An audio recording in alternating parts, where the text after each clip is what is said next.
Yes, Assalamu alaikum.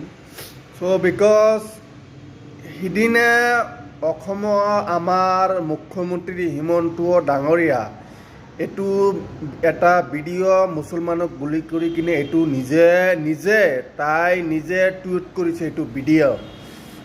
এই ভিডিঅ'টো social মিডিয়াত ভাইৰেল হোৱাৰ পিছত ঐচি সাহেব আমাৰ হৈ কিনে মাতিছে, তাক দেখাই দিছে না তাৰ কিমান অকাত। তাৰ নিচিনা মুখ্যমন্ত্ৰী হিমন্ত ডাঙৰীয়াৰ নিচিনা মুখ্যমন্ত্ৰী হাজাৰবাৰ জন্ম হ'ব লাগিব তাৰ লগত টক্কৰ দিবৰ কাৰণে। শ্বেৰ শ্বেৰ গম পাইছে না?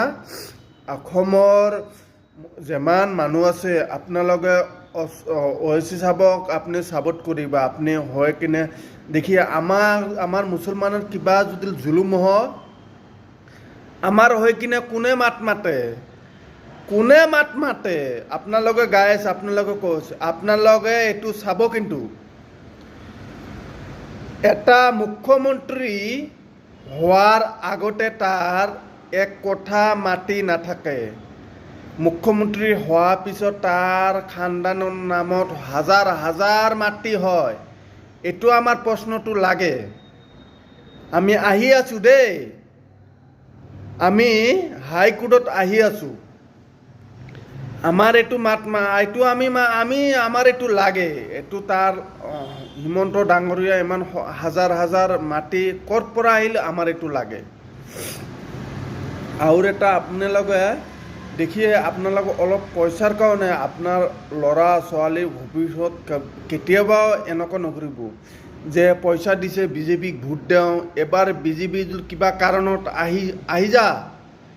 মই হিন্দু ভাই বহন ইহঁতকো কৈ আছোঁ, আপোনালোকে চাব।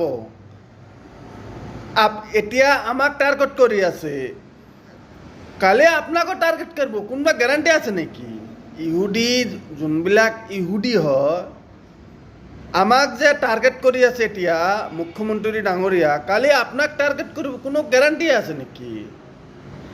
আপোনালোকে চাই চিনি কিনে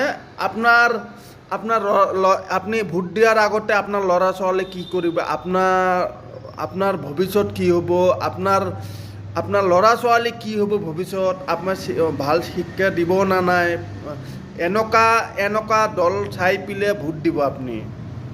মই কৈ আছোঁ ভোট দিয়াৰ আগতে চাব ভোটটো ক'ত আহিল, ভোটটো কেনেকুৱা, ছিষ্টেমটো কেনেকুৱা, এইটো চব চাব। মই কৈ আছোঁ। চ' বিকজ আমাৰ বহুত মানুহ আছে আমাৰ অসমৰ